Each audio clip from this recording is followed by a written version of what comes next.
今天买了2个大头菜，我们把凸起来的这个部位呢切去，等会比较好刨皮。这种大头菜呢，我们这里有些地方又叫芥蓝菜，不知道你们那边叫什么呢？这皮还挺薄的。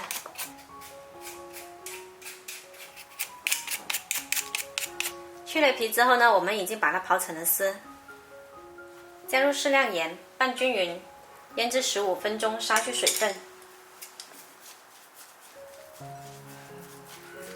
这个时候我们再来剁一些姜蓉，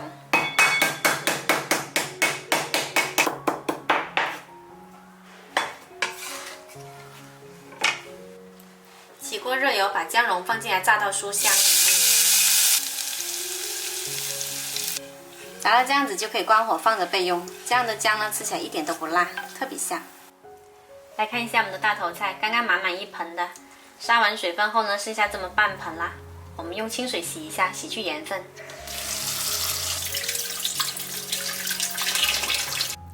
洗好后把水分挤干，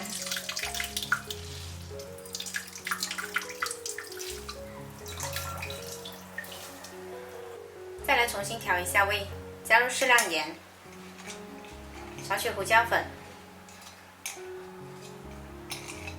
把刚刚炸好的姜蓉倒进来，最后加入适量淀粉，抓捏均匀。淀粉我们一点点的加，不要加太多，影响口感，加到能够抓捏成团就好啦。然后我们再准备一个蒸盆，刷上一层薄薄的油，防脏。现在我们就来把它抓成团。喜欢吃肉呢，也可以加一些肉啊，或者说是虾皮那些，做法跟萝卜丸子差不多的。这个菜呢，放咸一点可以做菜吃，放淡一点的可以当小点心。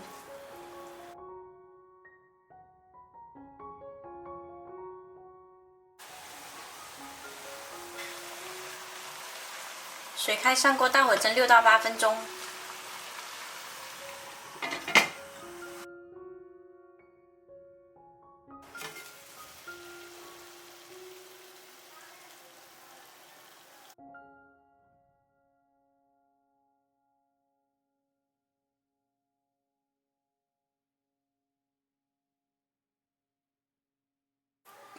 大头菜这样子做呢，口感 Q 弹，特别清香，一口一个，蘸着酱料吃或者直接吃都超级过瘾。